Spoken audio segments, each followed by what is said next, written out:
Hello and welcome to another video, and before I begin the review today, I just wanted to say it's been a long journey to get to this review. This might be the longest I've ever taken to review a game, just simply because of how massive it is.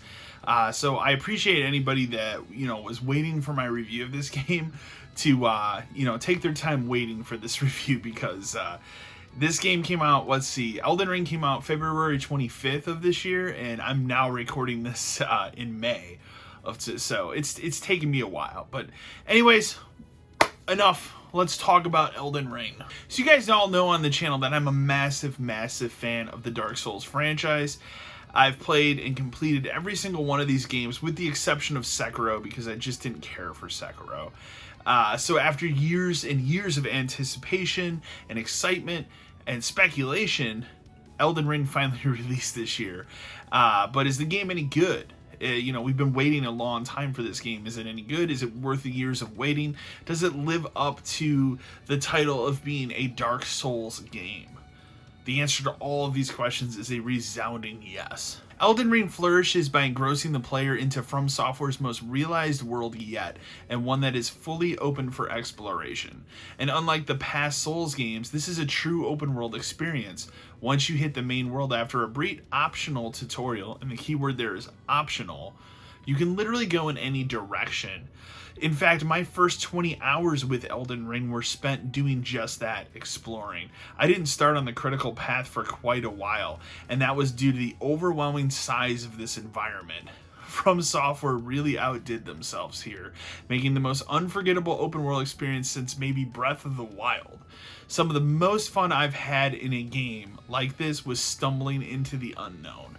And I can't stress enough how much this game reminds me of Breath of the Wild, but a more realized version of that.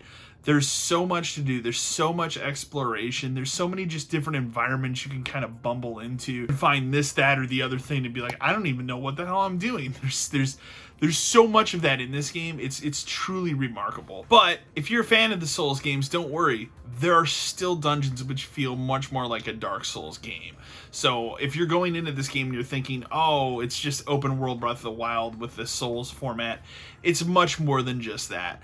There are story missions dungeons here which are called legacy dungeons, and then there are optional ones that might have what's called a field boss.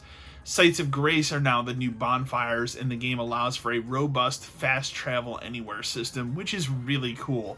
So once you unlock a new site of Grace, you can fast travel to it, and the world is like I said, the world is massive. I don't think I uncovered the full entire world map until maybe the 60-hour mark in this game. Trust me, I did a shit ton of exploring in this game, and it took me forever to unlock that map. And I'll even point this out there is a second map in this game. Yes, there's an underground area that has a map to fill in too. So it's massive game. And for those that are worried that the challenge might be dumbed down for the casuals, so to speak, don't worry, it has not been. The first true legacy boss of this game is a true test of skill, patience, and one of the most challenging in the game. In fact, it took me probably an hour to get the pattern of that boss down, to beat him and move on. And while all of the boss fights in this game are memorable and quite great, there's one or two that weigh it down to getting into the almost too difficult territory. Yes, I know a lot of people are going to go out there and there's these articles every time a Dark Souls game comes out, which is the series too difficult? Should it be made more casual? The answer is no. I don't think it should. I think From Software should always make this kind of game. With that being said, and we'll talk about it in a moment, there is one specific boss battle in this game that is fundamentally broken and has divided the Souls fan base. Character creation has never been more robust and allows for you to fully spec out your character as you see fit. Start as a knight but want to wield magic too? You can. That's what I did. I ended up with a hybrid knight tank build that also was a powerful sorcerer by the game's end. So I've said a lot of positive things about Elden Ring, so you're probably wondering, well, what are the negatives here? What's bad about this game? It can't be perfect, right? Elden Ring's not a perfect game. The biggest thing I will say that is a disappointment, being someone that owns both next-gen consoles, is that There's not a perfect version of this game to play. Each one of them, be it Xbox Series X, be it PS5, have frame rate issues. I played this game on the PS5 solely because I like this type of game for that type of controller. I played through all the Souls games on PS4. I wanted to play this game on the PS5. Now, one other thing I will put in here is that before I did this review, literally days before I sat down to record this review, Sony finally updated the PS5 to have variable refresh rate support. So if you have a TV or a monitor that supports this, please turn it on for the Elden Ring. It makes a huge difference. I can't stress that enough. Like, I almost wish that that feature had been out for my entire run of this game, because it does actually make it work at an almost locked 60 frames. It's truly a remarkable feature. And if you're on Xbox, that feature has been there the entire time. That feature has been with the system since day one. So if you are lucky enough to have a TV, like I have my LG C1 OLED, turn that feature on. It's fantastic. That's probably the biggest negative I'll say about this game. And then, as I mentioned, before, boss battles. There is one specific boss fight. There's one specific boss fight. I don't remember the name of the boss, but it reminds me of the two bosses you fight at the same time in Dark Souls. One of the most challenging boss fights.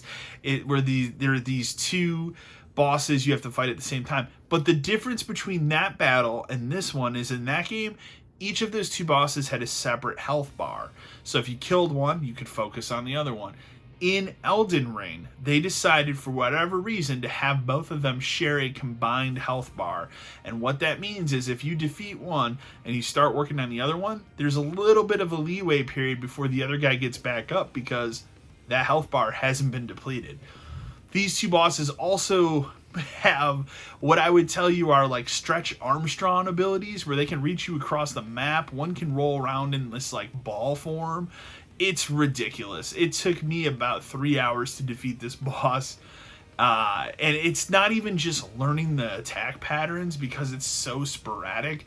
For me, it was level grinding just to have more of an attack skill to take this boss down. And while that's something that's, known territory for Souls fans, I feel like this boss fight could have been handled much better. Combining their health bar just seemed ridiculous and way too over the top. With that being said, that's really the only negative things I have to say about Elden Ring. It's it's the best game I've played this year without question. And it's probably the first, I'd tell you, must-play next-gen title. There's been some other games that have come out, but this is the first true, like, holy shit, you need to go get this game. Next-gen title. If you've never played a Souls game, I think Elden Ring is a great place to start, because there is a pretty decent tutorial in the beginning, but because of the open-ended nature of this game, you can literally go anywhere and do anything that you want to. It's kind of what I did with Breath of the Wild when it came out a couple years ago. I did the same thing with this game. I spent the first 20 hours just wandering and finding stuff. It's great. Horse exploration. You get a horse in this game. And all of that is fantastic as well. So what am I giving this game? Well, as we've discussed on the channel, I don't think any game or movie is perfect, but I really enjoyed my time with the Elden Ring, and I want to give credit where credit's due. So an A+ is my final review score for Elden Ring. So it's a must play. I know my review is extremely late on this game, but I had to get some sort of review out, because I want to move on. I wanted to play other things, so I really had to bury my head in the sand to finish this one, but I really, really enjoyed it. So anyways, guys, A+ for me. That's, my review of Elden Ring. I hope you guys enjoyed it. Remember to like, share, and subscribe to the channel. And as always, until next time.